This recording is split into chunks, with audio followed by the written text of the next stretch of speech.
Hey everybody, welcome back to the Dancing Sober podcast, and here we are still with no sponsors, so if you know anybody, send them our way.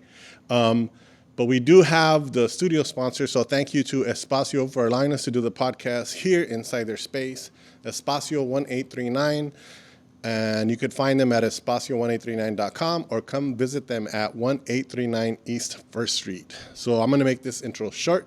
Without further ado, this week we have the artist with the most drip, the grimiest of the grime. Please welcome Richie Velazquez, a.k.a. Deladeso. Hey, everybody. Thank you for joining us. I'm excited to finally meet this young man. Ladies and gentlemen, welcome Deladeso. What's up, man? What's Rafa? up, bro? Nice to finally meet. I've been a fan of your show for a minute. Like, you have a lot of cool people come here. Thank you. I'm excited to finally meet you. And I think I first reached out to you. I don't know if you remember this, but I reached out to you like pre-pandemic because I saw your flyers that you were doing for comedy shows. Mm-hmm. And I was like, oh, shit, this guy's dope. And I was doing a comedy show back then. I was producing a comedy show. I didn't know that. Yeah, and I reached out. I was like, hey, how much are your flyers? And you told me, and, you know, the place didn't want to pay for the flyers, like art, so I made them myself. $1 gajillion. Yeah.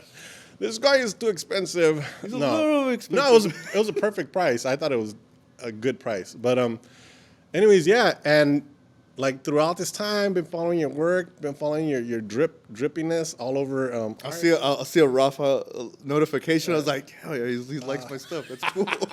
That's badass, dude. And happy to finally have you here.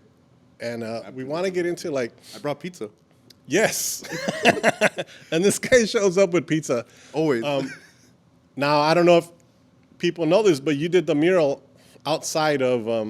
Purgatory. So on that big wall, yeah, you did all that mural there. All those dumpies, yeah. They believed in my art and like invited me and my friend Bobby from Pizza Boys to go just redecorate all their stuff, you know? They gave us a wall, and I'm kind of new to like the just the mural side of stuff. So like my art's usually digital, or like, so I've been like learning and just kind of like taking opportunities, and I was starting this whole thing because I'm kind of known for the drippy stuff, and they were down to do my characters, you know, those dumpies, and I was like, whoa, like I told my wife, oh, I'm getting paid to do my characters now, like.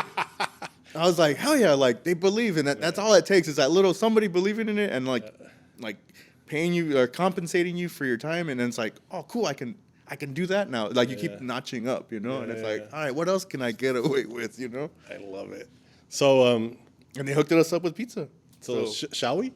I brought. So this is probably going to be the first time we're eating on during the show. It's a big slice. Damn, I love it. So I guess this is when people find out my favorite toppings: pepperoni, jalapeno, and pineapple. That looks amazing. Let's keep the talk going. It comes with a little oof slap. You got plates? Yeah. Here you go.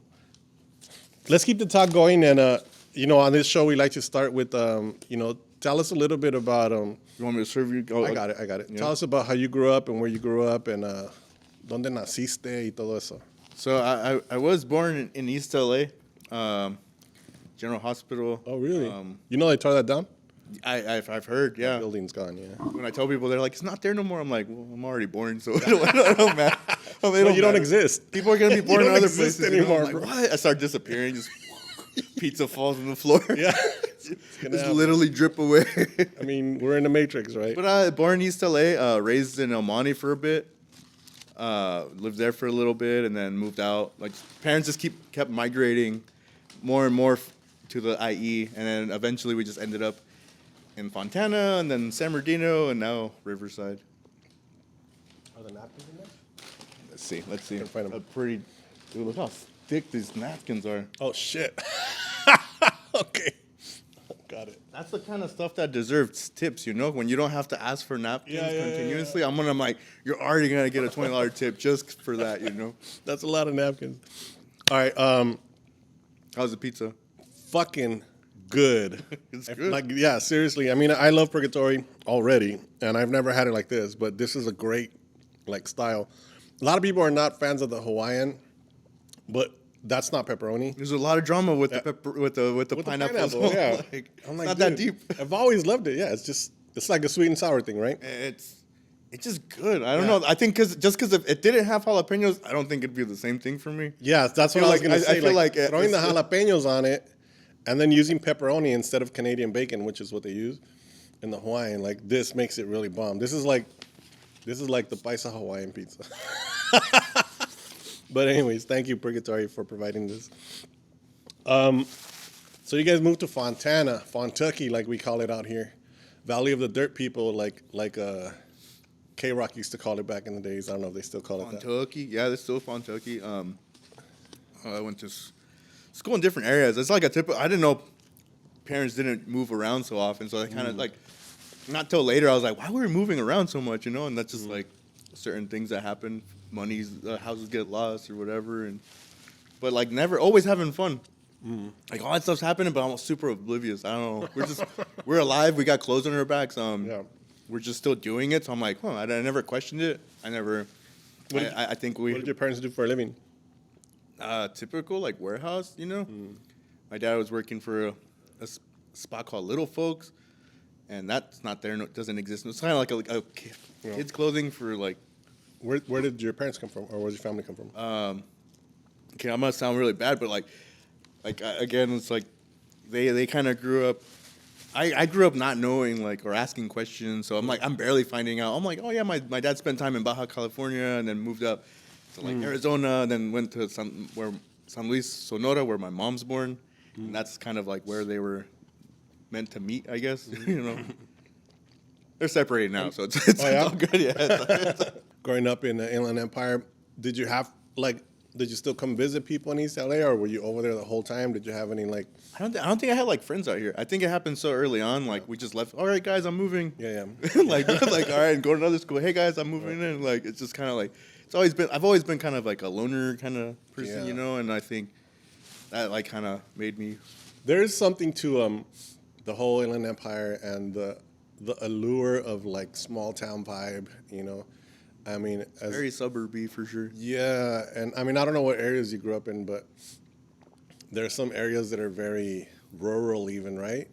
Yeah, they got horses in some areas, donkeys in others, and San Bernardino, Muscoy. That's I define it by where we used to party, how heavy it would get, or how different it is. It's all right, you don't go to Fontana, they get shut down.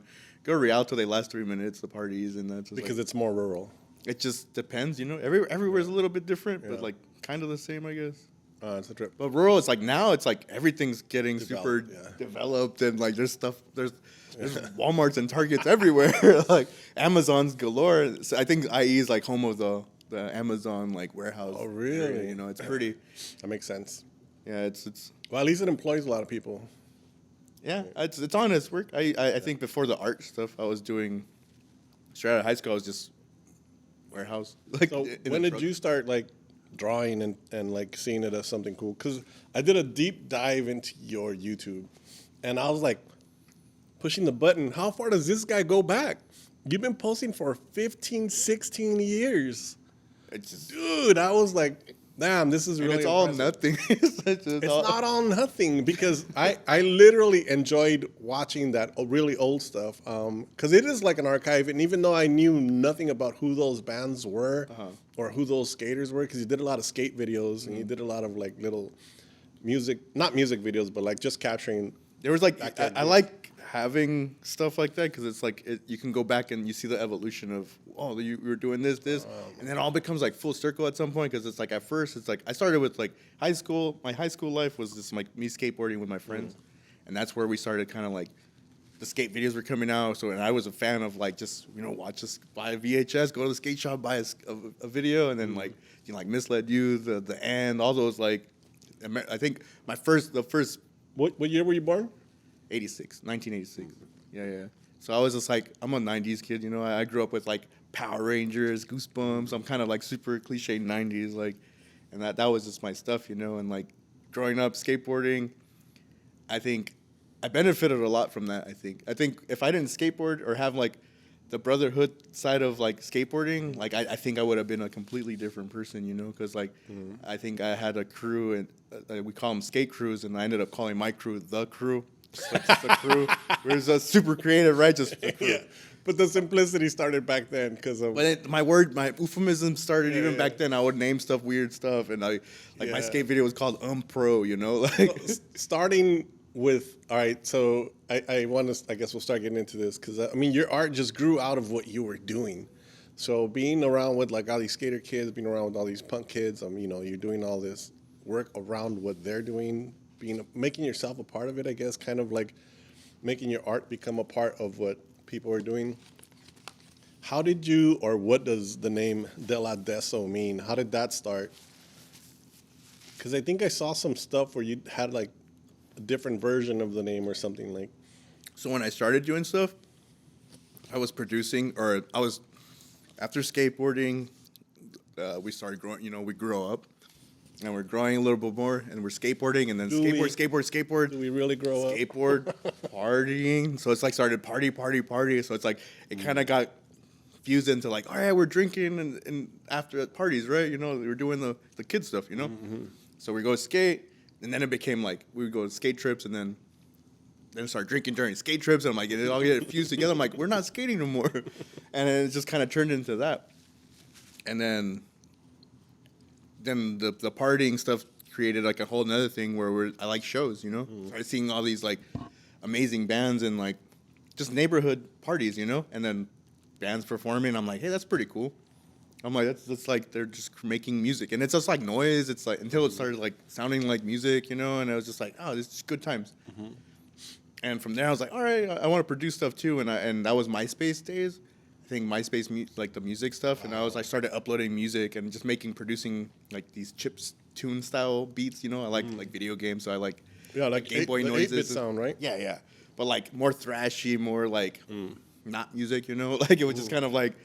There was melodies, but it was just kind of like cool to me. It makes no sense to other people at times, but it's like, you know, people like to move, you know. So it's like, oh, so that was Desolate. So I was just like, all right, I'm gonna name my project Desolate. So that's where the MySpace was just Desolate music, whatever. But it was just like with a period. Like I always made sure when I told people Deso period.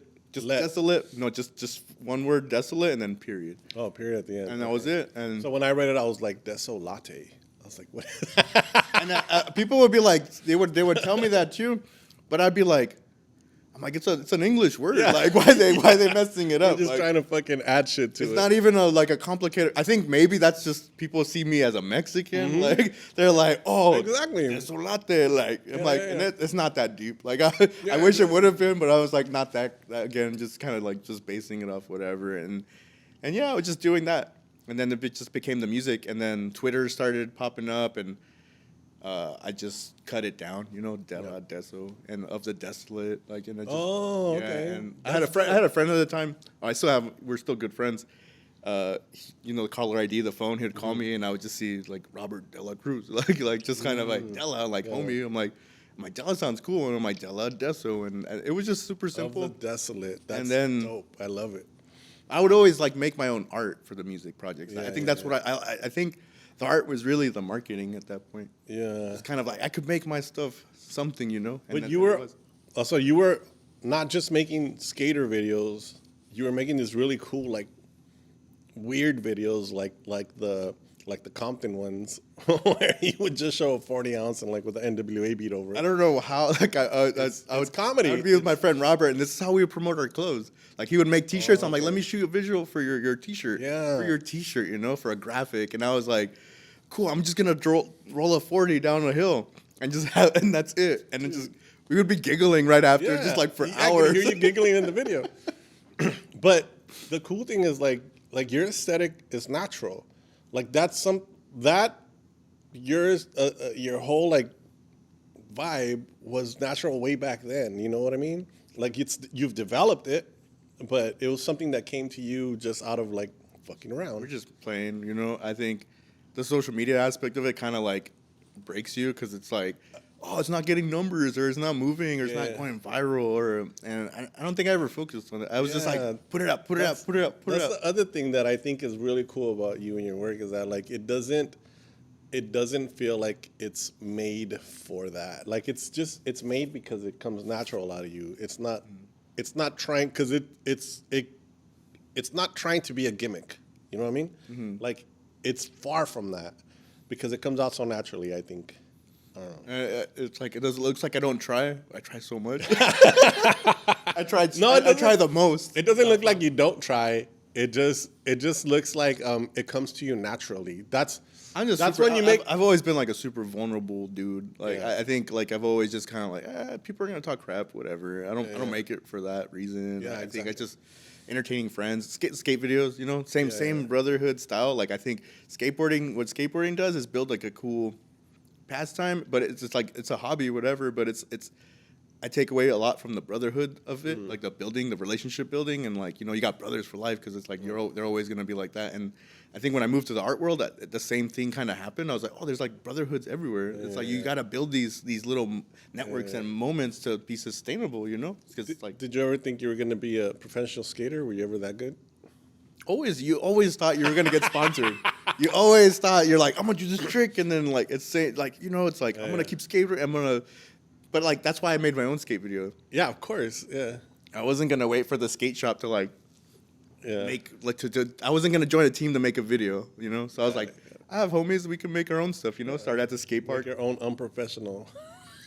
I know I called it pro because for that intention, I'm like, but that was like, damn, that's where I learned about manifesting. I'm like, well, if you manifest it, it's gonna happen. Like it's gonna, we did that to ourselves, It's like none of my friends went pro. They're all good, I think it's just being super underrated. It's like you kind of have to realize that pro is just a word, and it's exactly what makes you pro. Like this is pro. There's like you have equipment like that's you're sponsored. You got the same thing, It's and that's something I take and just apply it to life. It's like cool. It's like appreciate what's in front of us. Just watching like your videos with you and your homies, I was literally just.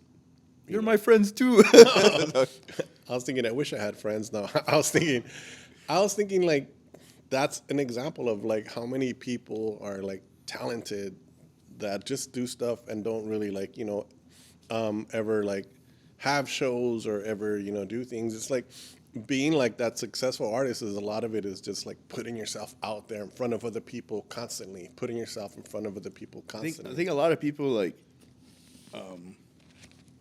wait for something to be perfect. They strive for perfection, and it's like it doesn't exist, dude. Like you're gonna wait to have the perfect camera to make your perfect movie, and then nobody watches it, So it's like, what's the point? Like just do it to do it. I think if you don't have that drive of just doing it for the sake of just doing it for your own like mental health, because it's like that's really what all this is. It's just therapy for moving forward, But it's like it is moving forward is failing forward, You have to kind of like constantly mess up, constantly. It's like failing forward is the best way. Success is just failing. That's kind of like if you can realize that pile of failures and continue to fucking strive at it and go for it. Yeah, but there was never no intention of me just I'm gonna skate to be pro. I was never I skated to skate. And once it wasn't skating anymore, I'm like, well, I stopped skating and did something else that my art is skating now, Like I'm getting sponsored by like Waters and like just by doing being me. Not even art, dude. I don't look at as the art as art anymore. I'm like, I think we have to realize like the product is us. Like we're marketing ourselves and we're selling a piece of us, and that's what makes it like wantable, people want it because it's you, and that's why people support it. Yeah. Well, there's something that you have that's completely original that they could hire people to try to recreate it, but they'll never get it like that. So they do. They do. Yeah, I'm sure there's copycats. I was also tripping on like how far back people on YouTube are doing like I'm gonna do a makeup tutorial inspired by this artist named Deladeso. Like there was just these like young kids that would find your art, and then like I would just sit there and just like, that's pretty cool, bro. What's this? And it's always at first, like in the beginning, I'm like, that's cool. That was like the coolest part when I saw people inspired to do the makeup. Is that something else, inspired by? Yeah. So it's like but I made sure I was like, oh, cool. This is Della Grimy look. hashtag it, just so there's a name to that style, you know, and then just to catalog it for myself, you know, so I can like look for it or like see that that's a subgenre that started from the grime, you know, that turned into grime edits, you know, like so it's like I started putting names to everything. That's kind of like the grime art was inspired by like the IE, like I was just naming it grimy because that's how we talked at the skateboard, you know, that's grimy, like, and that's a word that always stuck out, you know. I'm like, grime is like tight, you know. It's grime is like grime is good. Grime, like, and that's what I was like, dude. It doesn't have to be like super dirty or like vulgar to be grimy, you know. I feel like people like take words and for the literal, you know. And I even spelled it wrong too, because people like go for the like if it has red dots on it, that's not how you spell it. I'm like, dude, like I spell it how I spell it, and that's how I spell it. Like, so you take out the E or it's with the E. So you took out the E. So that no, I do it with the E. Other people spell it, but it's not with the E. It is with the E. Grime E. So grimey's in there, the E's in there, and I see other people they spell it with just grimy, or I'm like whatever. Just they do their own thing, and I'm like, all right, that's it's not grime, that's for sure. Yeah. In the beginning of this like path, like, you know, I'm living off I'm like a full-time artist, so it's like in the beginning that did kind of like freak me out because I'm like I'm not nobody yet. And people are already taking something that doesn't even like, you know, and I'm not even like really known for it yet. So it would really like affect me. It would like I'll stop for the day, you know. I'm like, oh man, this guy copied me. I'm like, dang, what do I do? People are. It's not even me. Somebody else like brings it up, and they're like, oh, like this guy's jocking your style, man. I'm like, well, do something. You do something. I'm like, I'm not. There's nothing I can do about it. A legal team? What the fuck? You can't copyright a style, and then you just lose a whole day of just negativity. And I'm like, dude, I'm like, now it's like, I've kind of like, you know what? I did something. It's not in my control. You know, you have to understand like what's happening to me is the stuff that's happening to like Shepherd Ferries and all these guys. It just they didn't have the internet, you know. So now it just happens like fast. A lot, yeah. And as people put themselves out there, and then what's happening to me is gonna happen to a lot more people now because of like TikTok and all these things. Because it becomes trends, easy, whatever. But it's just like it's always for money. At the root of it, people are always just like, dude, I saw the grime edit stuff starting to pop up on Fiverr.com. Wow. So there's like functions of people but what I took from that was like, I created a job that didn't exist yesterday, like grime art. So it's like that was, you know, at the end of it, I'm not gonna get mad at kids in like Indonesia for copying because I'm like, dude, if they like it, why take that from them? Yeah, exactly. And I'm like, man, if I go in there and go, F you to all these kids, if I were to sit there and tell all these kids to like, fuck off, I'm like, what do I gain off of that? I'm like, dude, like, it's like, what can we do together at some point? It's maybe not right now, but when the thing comes back and it's like, okay, we have like a force. Maybe we can do something positive with it, you know? Well, I think the only thing you need to do is continue to, like, give yourself the credit of, like, starting it, you know? And be named the owner of it or whatever. And I'm not going to wait for it, you know? That's why I do a lot of different things. So I'm like, I did it, you know? I know I did it. Yeah. That's good enough for me for right now. Yeah. Other people are the ones that are, like, doing these things really help. Because it's like, everything gets timed, you know? Timestamp. Yeah, it becomes something like that I can use later, you know? So it's like, I've been able to just kind of like, do different things, you know. It's like cool. I know maybe I don't just grime doesn't just have to be the drips, you know. Yeah, it can be everything that I'm doing as a whole. Now I'm doing the music. Now I can still skate like if I want to. I don't have insurance like that, but like after 26, I legit stopped skateboarding because I was like, I'm off my parents' insurance. There's no way I can afford to like break my wrist right now. That's hilarious, dude. Well, I'm an adult now, so like I have insurance. Yeah. So I can if I want. Let's get back a little bit to like how you actually started drawing, or when did you start drawing to see that, oh shit, I can do this, or your friends started hiring you, or what happened? I think I've always been super creative. Like in school, like I would that's where I would like thrive in projects, you know. Like academically, I wasn't really like I couldn't focus on reading or any of that stuff, you know. So it's just like. But they always noticed that I was like really gifted at like creating something from like nothing, and I've always been like that. Skate videos, make my own titles, and just kind of like it was always like that part that really got me super excited to do stuff. It was just that, and I was never really good at drawing. I think doing art is not being good at a good painter or you're being a good like drawer, you know. It's like I've had time to draw, and it's like, oh, I started learning like just sitting and learning techniques of drawing. I'm like, that takes a lot of time. Yeah. And that's why, like, I see, like, oh, that's why tuition sometimes costs a lot of money, because it's like these classes, like, it's just life taxes me, you know. Like, I would get some like finally good jobs or whatever, and I would have a little bit of time to sketch and draw. Usually just digital, because everything has been like backwards. What do you mean? So like I learned digital before doing like actual, like I wouldn't have notebooks. I would never even sketch. You know, like I think in high school there was a Mac. That's my first like the little Blue Shield Mac, those big ones. It had what was it, I already forgot the program name, the Paint program that was on there. I think it was just Paint.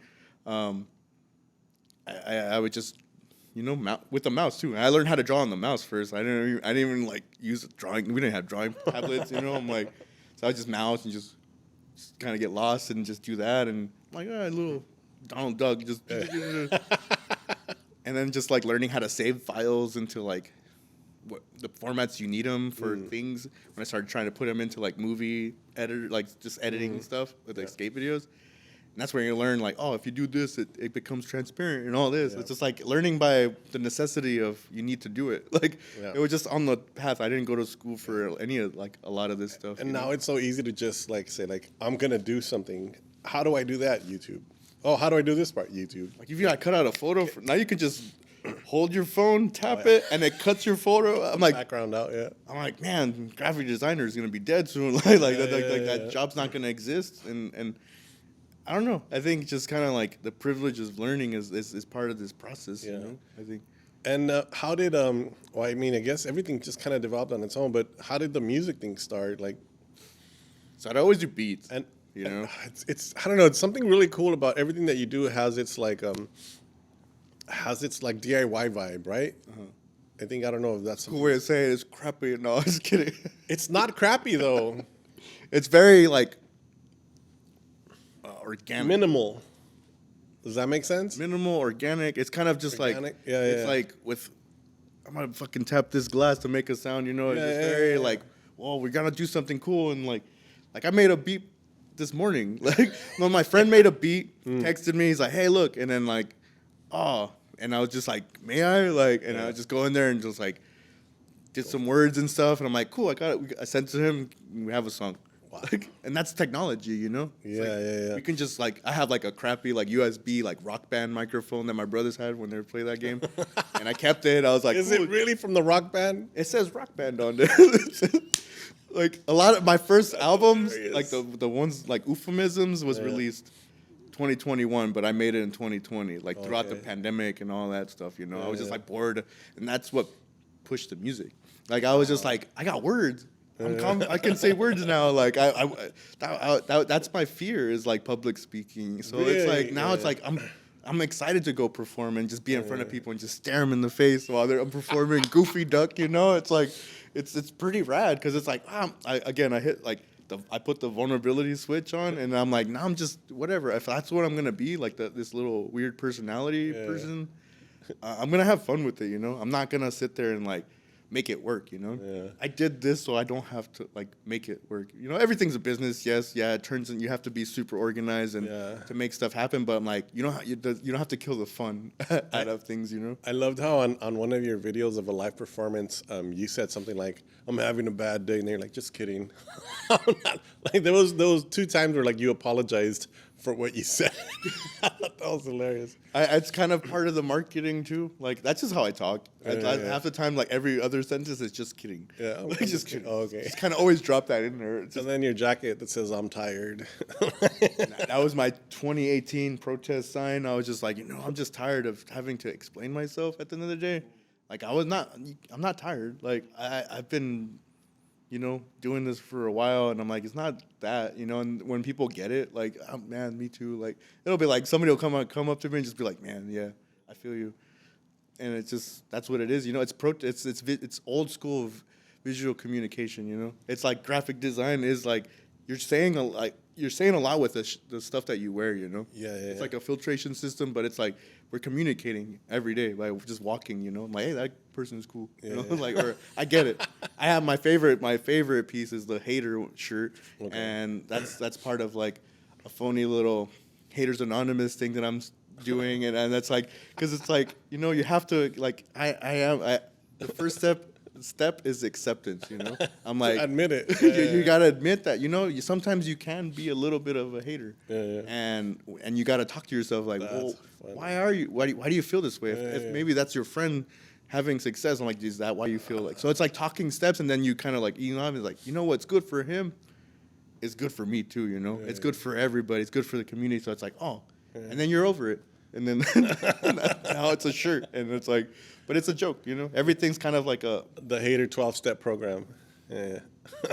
If you'd like to join, we comes with pizza. During all this time, like, I mean, I'm trying to go back and, like, imagine how all this was happening. Were you still in high school? Were you out of high school? Everything happened after high school. Art stuff, everything was after high school. I didn't have no... After high school, straight to work. I worked at Mission Tortillas. Oh, really? You didn't go to college? I went to college shortly. Right after high school, straight to work, right? Yeah. Parents are like, you got to work. You can't escape. I did the same thing, yeah. Go to work. I'm like, okay, cool. And then went to work and then working with fried chips and just kind of, this is my first warehouse. I'm like, oh, man, come on, chaval, hurry. And then it's like I Love Lucy episode where the bags are falling. And I'm like, I'm trying. I just couldn't. Consistency has never been my thing. I can't be super consistent. Same thing over and over. I can't be that machine, you know. But that's with my art too. It's like I'm not super consistent. I think the grime stuff happened because I couldn't follow tutorials when I was going to college for digital communications, you know. Okay. And so a little bit shortly after work, I'm like, well, I don't. This is my wife, girlfriend back then. She was like, yeah, I'm gonna do hair. I'm gonna go to school and do this. I'm like, all right, cool. I'm gonna go to school too. I'm gonna do something, you know, because I was like, all right, she's gonna do something cool. I'm like, I'm not gonna sit down either. So it's like, I thought I was going to school for like editing because I was doing skate videos. So I'm like, all right, I'm gonna make movies, you know. I like movies and films and stuff. So I'm like, I like the editing process. So I was like, I'm gonna go to school for that, and then it got expensive. So I was like, I only made it to like my associates. I got my associates. That's good. And I never got the piece of paper that says that it's something, but just because I'm like, I'm not gonna, I didn't walk for high school. I'm not gonna walk for this because it's not nothing to me, you know. You don't need it. Whatever you took from it is. I never used it, you know. Yeah. In my career, I've never used my degree or even put that on a table anywhere. I'm like, just a piece of paper, you know. I mean, what you learned is what you took with you, and I didn't learn that much. Really? Like, well, YouTube is like, you know, they teach you how to open up Photoshop.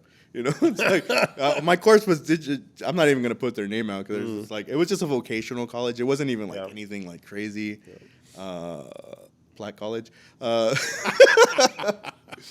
I got my associates. I was like, all right, cool. And then shortly after, like rolling the like, all right, what did these schools do? They get you in, they want you to and then they offer you like, we got job placement, all this good stuff. I'm like, all right, sounds pretty good. And you go turn the corner, and everybody's after that same one job, you know. Wow. So it's like, damn, I'm not gonna try. Yeah. I'm not even gonna pretend to try. I'm like, I'm not even that good at doing graphic design. Like I get bored and that's when I was in class. They would do the tutorials. I would just get bored and start drawing on top of photos, you know. And that's where the grime started. I was like, I would get home from work, start doing these things that I didn't know what they were at the time. I was just kind of little fan art. Started uploading to Tumblr, and then just little by little, I started noticing growth. Like people were sharing, and I was like, "Hey, something's happening." Like this celebrity person saw the thing that I made for him, and they reposted it. I'm like, "Well, that's pretty big." And it's like you see like 50,000 notes or like something crazy, and that's when Tumblr was like really big, you know. And then that kind of like got me to like, "Hey, some email that says, hey, we've got this job or whatever." We want you to manipulate like 8 photos. I'm like, all right, is $100 cool? I'm like, all right, it's 8 of them. So it's like, and it was like 8, but it was like $100 per photo. So I was like, that's $800. I was like, whoa. I don't need this job. I'm like, and then quit that job, and then it's figuring out it's just hard. Go back to work and then make it work, and then you're like, yeah, okay. And it took me getting fired from a job like that to really like light something in me where I was like, oh, I don't want to feel that ever again because I've never been fired before, especially like warehouse shit because that's like anybody can do that. Yeah. So when you get fired from some shit like that. I mean, seen these robots? Anybody can physically do it, but it's the same thing where like not everybody has the same ethic. Exactly. I can't do the same. I can't sit in the same spot and do the same thing over and over and over again. So that's why, like, I'm physically capable of it, but maybe not mentally. Like, shit pushes me out of it. I had a lot of jobs that I just had to leave after a while, just because I couldn't like be there anymore for whatever reason. You know, like different reasons, physical or mentally, like pushed me out, and I had to just start over again and start over again. It's like life is like these movies that these artists create, like Office Space. I don't know if you've ever seen Office Space, Mike Judge. All these like, it's like they're not gonna fire you because it costs money to fire somebody and pay them unemployment. So it's like you can just literally do whatever at work. This is just a job, and nobody's really gonna say nothing. I know that because it happened to me through experience. I'm like, I'm over this job. I'm not gonna come back. And I came back like 7 days later to collect like my check, you know, because I was like, they're gonna fire me for sure. 7 days gone, like I'm done. Like they fired me. I'm gonna collect unemployment for like 2 weeks and then figure something out. And they're like, hey, where you been? Like they were so freaking nice to me. Like, where you been? Like I was like, so are you quitting? I'm like, I guess so. Give my check, and I just walked out. I'm like, God dang it. Let's get into a little bit about these things that you've done for companies that started out of you doing the fan art, and then they would hire you, for example, like the Pabst Blue Ribbon, right? That was like one of the first ones. A friend, Airvoid, he had hit me up, just found my stuff online, and I didn't even know he was an artist. He just kind of reached out, like, hey, I work at Pabst, and we like this image that you did. Is it cool if we pay you to like use it? I'm like, yeah, that's for sure. Hell yeah. Like, it's Pabst. Like, this is a big company. Like, hell yeah. So you did it first just because you liked Pabst? Everything I did was like fan, like like it's like Andy Warhol. It's like I'm a pop artist, so I do a lot of like graphics that I see things in drawers and I'm like, oh, that's pretty cool. I want to remember that, you know, like, and do my own drippy style on it, and it's like, and it just started as that, and it just kind of snowballed, you know. It's like, oh, can you do this design? So it's kind of built a relation. It's like a lot of these things are like client building and relationship building. So it's like you have to like work your way up certain things, and then like they're always gonna use you, you know. It's like client that's when it becomes a client, right? And it's like they're gonna like on your rainy days, that's when you get that nice email like, hey, we got a job for you. Like that. Cool. Oh my God, those have saved me a few times, you know. But it's always, isn't it so like literal? Like when you need, I'm like, man, I need $300, and then you get an email. It's like, how much is it paid? $300. Like exactly. But it's also the other way around too. It's like if you can't go around, I got money. I got so much money, because then your car breaks down and you're like, oh man, how much does it cost? Everything in your pocket. Exactly. Oh, that hurts. What other companies did you do that for? I've worked with Samsung. What was it? Slush Cult that did something with Gushers, which like General Mills. That was a cool. How did you get the Nike one? That's like. So the Nike one was just, you know, a little bit before. I'm like, I'm gonna kind of manifest Nike a little and just do these little weird euphemisms, just oof it, just kind of like my own Nike thing, you know. Like, what would my campaign feel like? Well, goofy for sure, right? But like, the NFT stuff was starting to happen. And that one was super like, that one really messed me up. Like I was kind of like, all this movement started happening. All these artists that have been working for a long time, like started getting like super like, they started selling a lot of stuff. Like it just, you just heard these stories like, this guy just made 20 grand. This guy's, so I just started hearing these numbers. I'm like, wait, I've been doing this stuff for like almost 10 years, like over 10 years. I'm like, my stuff should be something too. So I was like, I had to learn like all the currency, like all the weird crypto stuff. And I'm like, oh man, this is, because when you learn crypto, you get super bummed out because then you learn about money. You have to learn about the value of money, which is nothing. And it's like really not worth nothing. So it's like once you learn that, it's like you spend like 2 days just kind of like, man, everything. Everything's run by four big companies, 4 families. You know, it's like we're working for somebody else forever. And then after that, you're like, all right, cool, whatever. And then I went back to the original root of fan art. I'm like, who's doing? Let me stand back and look at this whole NFT metaverse, you know. And I'm like, I saw this kid that was doing something. I'm like, man, that guy's gonna be really like popular. Like just his style and attitude. His name is Ferocious, and he was just a kid that was just kind of like, you know, art's great, and you know, it's very positive, very like uplifting. And I'm like, man, this kid's really like genuine hearted, and he was doing cool stuff. And I'm like, man, he's gonna kill it in this thing. And then like 2 weeks later, he's like, this guy makes $2 million off selling NFTs, and I'm like, whoa, that's cool. So I was a fan of him, did some fan art of him, and he was holding his own shoe, and that company ended up being this company named Artifact. So I did that fan art, and then I got hit up by both of them, which was cool because I'm like, oh man, really like what you're doing, keep killing it. And the Artifact was like, hey, we're dropping this NFT collection, but it's due like in 2 days if you're down. I'm like, all right, pizza it is. I'm gonna do what I always do, and I made it pizza. Like, you know, I made my own little, like they call it like, can you do a skin for us? I'm like, yeah. YouTube, like, what is a skin? I'm like, wow, really? I'm like, all right. The whole time I'm like, all right, I did it like really quick, gave it to them, and then they showed me this little character. It's like a little Among Us character that they did, and then Among Us. Yeah, and I just put pizza, you know, I textured him pizza, just looked cool, like a little cool character, and he was wearing these shoes, and we knew that at some point they were gonna forge those shoes that they had. They were the little characters were wearing, right, which were like bootleg Air Force Ones at the time. And a year passed, and then they ended up getting acquired by Nike. So that whole thing, the forging thing, got scrapped. And then they informed us that, hey, you guys are gonna get your own shoe. Wow. Like they're gonna Nike's gonna they're gonna produce these for the people that collected these NFT characters. And I was like, holy crap! Like that was past like all the, because in the beginning it was cool because it's like that project sold out. And I was like, oh, I've never sell out prints, you know? So it's like, so the fact that it sold out was really exciting. The way they were doing everything was really like, it felt really Nike. Before Nike even was even part of that whole thing, I'm like, man, they're really just doing it. Like, they're just like making this whole campaign feel really like, really sick. And I was just like, I don't even know what I'm doing here. I'm just a fan of what you guys do. And then it sells out. Here's your cuts, which is like, here's 7 ETH. I'm like, 7 ETH. I'm like, what's ETH? I'm like, 7 ETH, I'm like, how do I can't pull that out. And it's like, wow. And then it's like, if you were to convert it to USD, 7 ETH at the time was like 17 grand or something.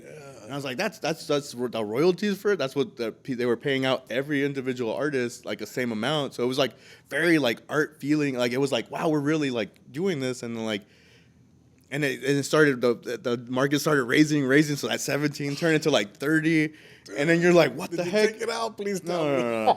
No, I wasn't touching any of that, and it crashed, you know? Yeah. And then everything kind of like fizzled out, the royalties started fading and everything's, but I'm like, I never do stuff driven for that. You know, it helps you a little bit along the way, and it funds my fun, you know? I can do more art, which that project funded a lot of like Moss Fun TV. Yeah. Like it gave me the time to just do that, to draw, you know, to just kind of like play around and like take a deep breath, like that, because that's all like when you get paid out when one of these jobs or whatever, it's just a deep breath, like you get decompressed, you just kind of like I can go eat sushi for one night, like you can celebrate, you know, because it's like money doesn't drive a lot of what I do, like, and then it'll like mess you up because you have to like make a sustainable living, but it's like it's not why I do a lot of this stuff. It's funny that sushi is like a mark that, you know, you've succeeded in a way. Because now it's almost everything, right? I had a friend be like, did you make enough money at least, you know, to get sushi? It's like if you got enough money to make sushi, you're good. Yeah, in San Bernardino. That's funny, dude. Wow. So tell us about this Moss Fun TV. Like, you have your own little studio, or, I mean, how does that work? So I have a friend that's been collecting my work for a couple years, and he had offered me a space to kind of like, because I was looking after the pandemic, I was looking for a studio to like, just to paint, you know, just to do some painting stuff. And then right when I saw the spot, I was like, oh, this is pretty cool. And just started painting pink, cholo pink here, cholo pink there, pizza over there. And it's like, just made it like my own Ufalandia, you know, like my characters. And started creating this world because I'm like, well, if I'm gonna have a studio, I'm gonna have a cool place to work in. You know, I'm not gonna just I'm gonna have my own little Pee Wee's Playhouse. You know, and that's kind of what it turned into. And then homies started coming through, and my friend was like, hey, you got these interesting conversations with your friends, and your friends are like, it's usually like somebody that's in a band or like somebody like pretty like known, you know. And I was like, you should do a podcast. I'm like, well, I don't really want to do a podcast. I'm a product of like television, and I want to conserve that. I want to create like TV, you know. I didn't even want to put it on YouTube. I was like, and well, I was thinking just YouTube, you know, we could just upload, but then on Instagram, whatever. And my friend's like, no, let's do it. Like, let's figure out how to like distribute our own stuff, like legit wise. Like we'll make an app and then we'll put it on like streaming services. Like so right now it's like available on like Roku, Apple TV, Really? and like we only have like a couple things on YouTube, but everything's like on all these like Amazon Fire Stick. So it's like real television. So I'm trying to build that real like network thing. So that's what we're doing. We're just building this network and creating this platform for people to, you know, right now it's just Mas Fun TV is like a variety of whatever I do. You know, it's just kind of me being me, but it's like it's starting to slowly show commercials of products of people that make them. You know, independent filmmakers that are making anybody that's making stuff. I'm like, well, we sell stuff. Why don't we just promote it ourselves and then just make these commercials? Because that's what like Fox Kids was. You know, it was like it was people our age back then making toys for these companies. You know, so it was like it was already happening. So I was like, that's what made those commercials so cool. Those little cartoon commercials. It was just like very dingy, just chintzy, like whatever, you know. But it was like, oh, I get it now. Like we can totally just be like, hey, let's just drink coffee. That's a commercial, you know. Like that could just be it. And it's like it doesn't have to be that deep. And that's my field, right? I just like making weird videos and it's kind of trying to encourage guests to like be a part of it. So we want to do skits. So it's gonna be like we have like a bunch of different, like a cooking show planned out. We have a music video show called Para la Cultura, which is gonna just be all the homies' music videos as like an MTV network, you know. Yeah. And then like a dance party show called We Have to Kick It, where people just come and vibe out and just dancing around the studio and just like Soul Train vibes, you know. Like all that's dope. Well, it's like just. We can do it, you know?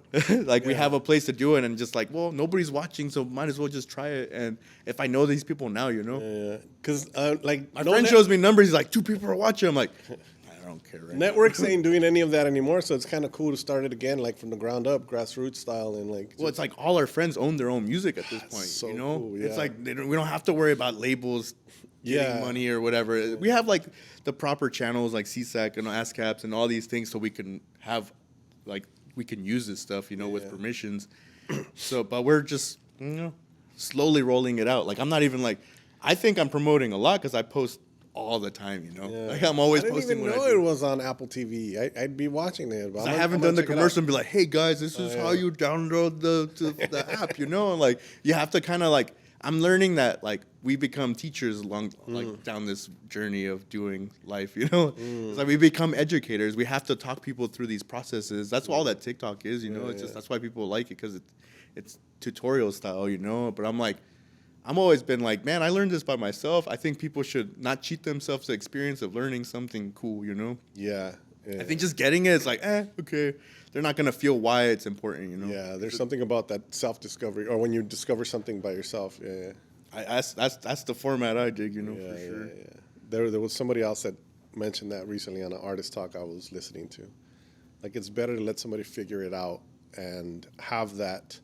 You're robbing them of that, like, moment where they discover it, you know? But, like, people now, it's like there'll be that hater side where they're like, well, they come up with the word gatekeeper and all this. I'm like, but it's like, it's not even that. It's just, you're right there. Yeah. You know, you're right there, dude. Like, you can do it. Do a little effort, Just it takes a little time. Hard, and then, because they use it and they're like, what do they do with the kids? They play with it and then, I'm bored. I won't go do something else. Yeah. I'm like, dude, like, I just gave you that toy. And you're already bored. I'm like, see? Like, that's like, but it's like everybody learns different. So it's like, it's just, maybe that's how people, once you kind of learn, like, everybody's just different. Yeah. Not everybody has, like, the same path of why they're doing things. Are you hoping that this, like, Mas Fun Mas Fun, right? Mas Fun TV. Mas Fun TV like gets picked up eventually by like. It's like it'd be cool to get noticed through because we're trying to get like sponsors and stuff to actually fund some of this stuff. But right now it's just like we're already distributing it ourselves. Like we don't really need a Showtime or HBO or anything. That's not like why we're doing it. Really, it's more of a. But what they would bring is a bigger budget, no? If they were to, I'm down to like have those conversations, but like that's like legit. Like I would be interested in hearing these conversations and meetings and stuff. But right now it's just like, oh, we're at the womb of ourselves. Like we just got to make ourselves laugh, the producers laugh. You know, like I'm an executive producer. You know, my friends and like produce like these roles and stuff matter because I'm like we're funding this ourselves. When I have guests on the show, like I go buy food and cater the whole thing. You know, I'm like here like. Like it's, but that's just me being like I used to host parties when I was like in high school, and me and my wife, and that's just me being a good host. I just like being like, hey, like, what's up, man? I always bring like a gift, or I always try to do that. I got gifts for you after this too, so I'll pull those out eventually. But yeah, dude, I think it'd be cool if for somebody. Because I've been finding those people. You know, my friend that's a producer, he's helping me do this. He is like that person, you know. So we're doing it ourselves, you know. And it's just like I kind of appreciate the sponsors I haven't like this. I consider you a sponsor, you know. Anybody that joins my movie, it's like becomes part of my long credit roll, you know. And it's like it just keeps growing because it's like I always find new people that are just help me get because I can't get here somewhere by myself, you know. How do you even have time to do art?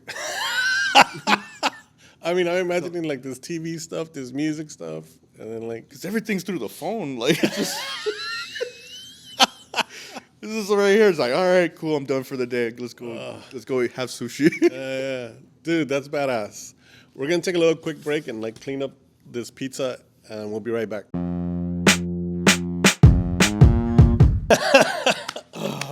All right, we're back. Can't believe we ate that whole pizza. That shit was bomb though. I got gifts for you, man. Oh, cool, bro. You ready? Let's check it out. All right. I was hoping to get some stickers because I love slappies. stickers. Got a Oh little my slap pack god. Hell yeah. Oh, that's sweet, bro. That's me sitting on a mushroom. I'll show some close-ups of these after.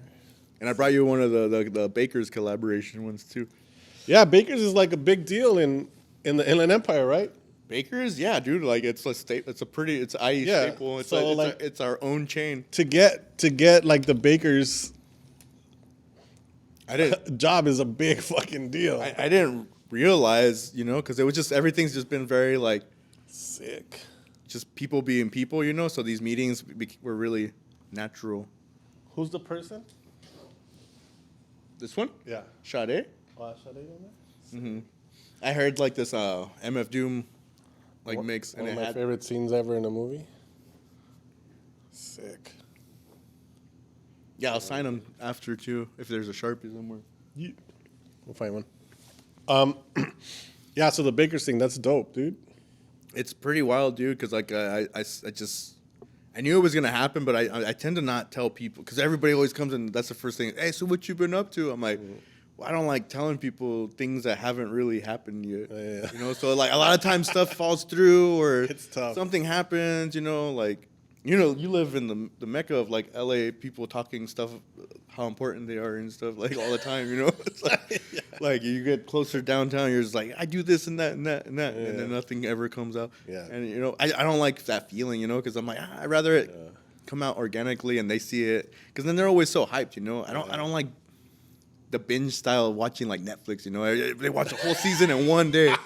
I like people are like, oh, we'll see what's next. Like I don't know, see you next week. And dude, I love to binge, man. It's so hard. I can't like people watch Game of Thrones. I'm like, I can't afford that much time, you know. I know it does. It is a lot of time. To something. Yeah. But yeah, it happened, and I was like, man, like it felt really cool because it was like all the homies in the IE, like just really like showed up and like. That week when it was rolling out, I was just like, holy crap! Like, seeing the kids with it, you know, because I'm very like moral oriented with everything that I'm doing. You know, it's like if I'm gonna be like a television thing, I want to be if I'm gonna be an influencer or anything, like, I want to be a positive one, and that's what I'm trying to. express with Mott's fun. I'm like, you know what, just have fun and like do all that. And now I'm doing it like that's when McDonald's was coming out. I was like, oh man, you know, like Baker's is unutilized over here. Yeah. Like it's a resource that nobody's really like. It's right there. Like I'm just gonna like set it up, set up meetings and then do the fan art. You reached out to them? A fan art, you know. Yeah. I was just like, dude, like I opened my drawer. I'm like, that's a spicy ketchup. Like, I'm like, I haven't drawn that. I haven't grimed that out yet. And hey, that always ends up a meeting. Their HQ happened to be like down the street from my studio, so I was like, whoa, this is pretty cool. Had that meeting with the long table where it's a bunch of people, like a boardroom, and I'm like, cool. I came dressed like this, you know, like I didn't dress in a suit or anything. Well, no, you don't have to. You're the artist. Yeah. So and they were just super welcome. It's just very like homey stuff, you know, and they were really receptive and let me try out these things, you know, like stickers are more memorable business cards, you know. So it's just like people are gonna. I love the stickers, dude. The stickers is a great idea. No, I wish I would have brought more, but next time. Thanks. Yeah, slap packs, dude. Like this, you know, people really appreciate a sticker sometimes. I'm like, oh, so I'm like, yeah, let's start. Like when McDonald's was doing all the kids meals, I was like, cool. I'm gonna like you ease into these things, you know. It's like, how do you get even involved in something? And for me, it'd be cool to just trick out some of these. Dude, a lot of times it's just taking the step to ask. I mean, you took the step to reach out. You took the step, and I wanted to be here, and I'm like, hey, how do I? I love what you do. Like, yeah. Well, I had reached out to you. Yeah. You have done it, but I made sure. Yeah. Like I was like, hey, don't think I forgot about you, dude. Like, we had a deal. Yeah, because we tried last year sometime. But yeah, you tried earlier on. Busy, and I think, you know, everything for a reason. So I'm like, you know, I knew it was going to happen at some point. And I just kept seeing cool people come in. I'm like, eventually I think he's going to reach out. I told my wife, I'm like, yeah, I'm going to be on his show. And she knew I was excited, and I was like, "Yeah, that's dope. Cool. It's homie stuff." I got something that I thought I wanted to try out with you that I haven't done with anybody else. Is it's paper. This is something that I do a lot of times when I hang out with my friends that are artists, and we just like take 2 minutes to draw each other. So it's just like do a quick 2-minute sketch. Are you down? Super down. You gotta draw something in my book after too. Hell yeah, I'm down. I don't have much room. There's a lot of feelings in here, so don't read. The things. Nah, you be like that. You can be like that. The song I wrote today was in here too. All right. Do you want the thicker ones or the white ones? Black, blue, and then there's. Oh, it's thick paper, so I'll do one of these right here. All right, I'll do this one. I love these markers, dude. All right. Sorry if this might get a little boring for the people that are just listening. You're gonna like do that magic stuff, right? The trick to me is I'm a potato. See? You think you're a potato? I'm so nervous drawing right now. You have no idea.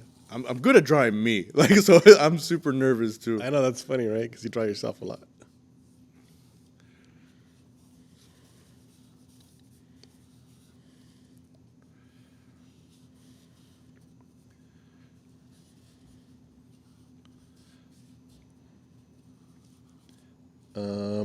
While we're drawing this and while I'm drawing your mustache, that's a question that I'm sure a lot of people have is, how does your mustache grow? How do you maintain that, bro? I can't let it go over my lip because then I can't eat burgers and stuff. Because, like, do you ever bite your own? That's why I keep it tame, just burger amount. Just enough to eat a burger, right? Just the sacrifice of eating burger. I have to eat burgers, so I'm like, so that's the only reason I even like. I love it, dude. It's a really good mustache, bro. Oh, dude, I hear it a lot. We should call it a brocha. A brocha. Una brocha. Oh, man. Yours looks really good. No. I'm really bad at. I love doing this. I don't think I'm good at drawing, but I have so much fun doing it that I do it all the time. It's good, like. It's therapy. It's therapy. It's the conversation starters. It's just kind of like. You don't have to like really know how to draw. Yeah. Just let your fingers do the walking. Like it's personable.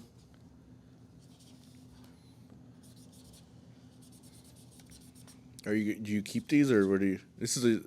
You do these often? No, this is the first time I do this. I mean, we do this with a group of people, and whatever, people just take them home. We take home each other's or whatever, stuff like that. All right, can we do a music video too? Hell yeah. Do a performance? I'll do a performance. Are you kidding me? Hell yeah. Where is Goofy Duck dripping all this paint? Where is Goofy Duck dripping all this paint? Where is Goofy Duck dripping all this paint? Now you, where ¿Dónde is está el Goofy Duck dripeando dripping su all this paint? pintura? I love it. Where is Goofy Duck? That was one of those things that were just kind of like stuck in my head. And I had to release it because I kept hearing it. It was just haunting my dreams. I was like, where is Goofy Duck? And the next morning, did like a melody and then recorded it and then just put the Rock Band microphone on and just recorded it and just distributed it. Here you go. Of the Desolate. Oh, dude, I love it. I'm always so sad. We're both sad. Well, you're looking down because you're drawing. I guess I'm looking down because I'm drawing. I'm looking down because I'm sad. You're. It's like, is this the person that stole your vehicle? Yeah, this could be like two like homeless dudes, like just like, hey, what's up, bro? I take photos of that so I remember. Yeah. Cool. Thank you. That was really sweet. Dude, yours is really good. Thank you so much. I thought you can take it home, of course. What else was I gonna do? I'm gonna draw something in here while you answer the next questions. What were we gonna say? So, is there anything else that we haven't talked about that you would like to bring up? Yeah, I think I benefited a lot from like,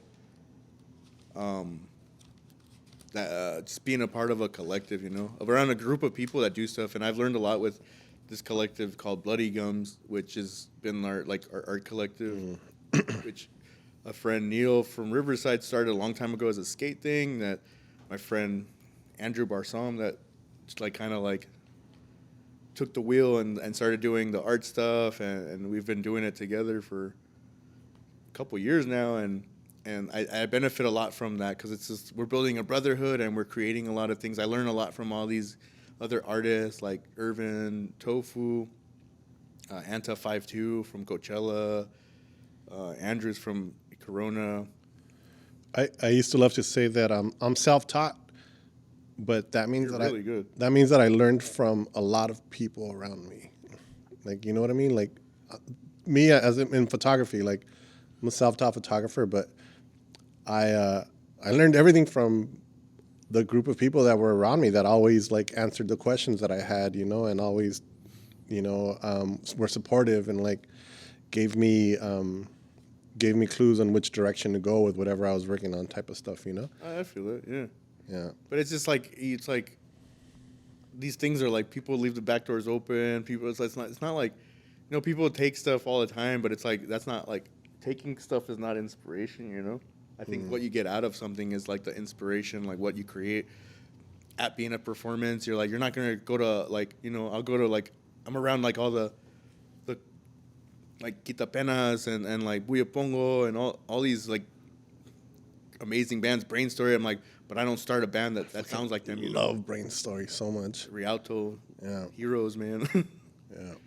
But it's like all those guys inspire, and it's like, yeah, I want to do cool stuff too. And then like me doing music is a part of everybody, It's like I got feelings too, man. Like I want to share my sad boy stuff and I want to create like a no genre, So it's like if I want to make a rap song, I'll do a rap song. No genre? What do you mean? Like no genre, It's like anti-music almost. It's just like sometimes it's just there's no drums, there's no like it's just kind of like it's melodic, Yeah. It's spoken word in like a melodic manner, like.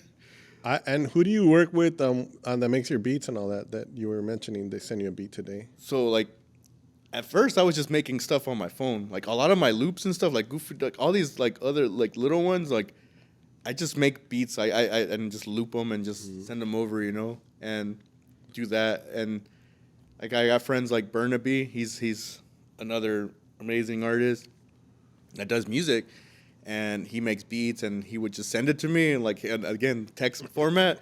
He's like, hey, look at this video, and I'm like, oh man, and I would just kind of sit there in my notebook. Let me get on that. No, not even that. I would just hear it, and I'm just like, oh, I used to act like, and just kind of starts just talking, like pretended everything, and then just, I'm like, oh, it's cool. Like, let me get in the studio, which is like my restroom. Like, if it sounds like poop, it's because I record the vocals in my toilet, like. And that was just like, because it's not that deep. It's like cool. And then once I found out you can like distribute your own music, I was like, yeah, like you can just do it. Like I'm already marketing everything online as like me. So it's like, why am I using somebody else's music if I can use my own stuff to make it make sense, more sense, All this energy, all this like thing just to sell that painting on the wall, It's like I have to show these people that, hey, that's gonna be worth something at some point, I love it, dude. But it's just that. It's just like Burnaby is one of the collaborators. He just, my producers, I guess. I got producers. I got my own Hit Boy. I got Quest, And Quest is one of my brother's friends, like his younger friends. And we connected in that way. Like, he's just my brother's friend, and he just makes beats. I've always noticed while I made my videos, these kids would be making shuffle videos and then upstairs and making these. And he would always make beats, And then, like, hey, man, like, I heard one and I was like, hey, send me these. And then did like a couple of like, every time we do a song, it's just like, I love it. Dope. Like, it means something. It's because everything's nothing until I start doing it and then making it something, Like I've been getting a lot of cool reactions from the music side of it, which is very exciting for me because I'm like, it's fun. And I think one of these songs is just gonna catch on, even if it just becomes like TikTok famous. Like it's gonna do a lot of good for you. But I understand, like, because that's like, well, that's a lot of energy. So it's like once that stuff's happening, like this is the time for me to like harness all that energy and act. Because now I know how to make merch. I know how to. Yeah. This is at the end of the ride. There's a gift shop, and it's like I know how to harness it because it's not forever. Once you have a sphere of influence, it only reaches so far or whatever. Mm-hmm. So you have to kind of pay attention to who's there because it's like, all right, cool, I can make a sustainable living for this time that this is happening and be ready and just do it. Don't wait for like somebody to like sign you or like do something. I'm like, well, we're in the age of not even needing nobody, Yeah. You do use collaborative things to get yourself somewhere. Yeah.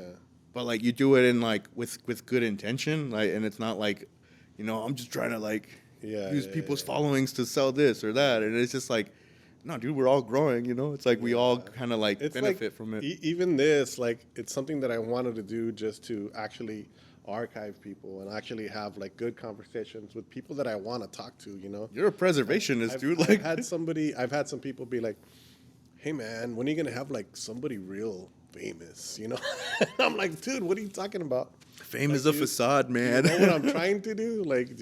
Like, I'm not trying to like get, like, hey, my friend knows somebody that works with this band. Yeah. Like, and it's just, I don't know. Anyways, no, it is important, man. Like I think you're curating a style that you want people to be like, hey, you're giving people a platform. It's you're doing something super important that's beyond you. You're not doing it for yourself. You're just doing it to like. Yeah, have fun with it. And then preserve. You hope that it gets paid. You hope that it, and it does. You've had your moments. You've had little pockets of success where you're like, hey man, like that was cool. And like, and that's all that matters. Sometimes it's like another deep breath is not bad, dude. Like it's like we're very fortunate to be doing what we do right now, and like you're gonna be on Moss Fun too. Like I want to document. I want to. That's another show, All right. Yeah, we have another show called Serious Business Only, where we just vibe with entrepreneurs that are just doing stuff because they do stuff. How do they make a sustainable living doing what you do? Yeah. All right, down. Let's get to our final question. Unless there's anything else you want to bring up. No, shout out to like my wife. She's always been She's always been super motivational. All my friends are very like supportive. I'm just super like just honored to like even have an opportunity to speak about that. Hey man, like you can do this too. Don't think like just you don't the blue checks, all that bullshit doesn't matter. Like I think all that stuff is just mechanical at this point. And it's just like you're pro. Wake up and say it, and you are it. yeah. You know. Let's hit that. It's a tough one. When you have that imposter syndrome, you know, like It don't go nowhere though. yeah. It doesn't leave. It doesn't just one day magically like, Yeah. all right, you made it. There's no fucking like switch that, all right, No, yeah. you have all the money and you did it. Here's your diploma for doing it. We were talking about this before the show, right? That like there is no like it's the pursuit of it that's like what you continue to do. Like We it's do it for the experience. yeah, I it's think. it's the pursuit of continuing to create that keeps you going. It's, you know, there is no finish line. Or if you do have success, like, and then you stop working, well, all that goes away. Like you still have to continue to like, you know, continue to work. This big art show that you prepare for, that you spend months preparing for, God. it happens and then nothing happens. Yeah, And then it's you're left. so You're just left. That's where this phony depression and stuff happens. Yeah. It's where I have trains on my set. Yeah. Well, we That's have, so real. Like I love that's like my music too. Is I just overlay stuff like that. Like it's just real life into the stuff, you know. But it's like the last 2 episodes we had paleteros, like really loud outside, and this one we had that, but it's not too bad. today's great. So there's a question that we ask everybody at the end of the podcast, and it's a very vague question, and I don't want to explain it anymore. But the challenge is to try to answer in one sentence. And the question is, Richie Velazquez, Mr. Deladeso, how do you do it?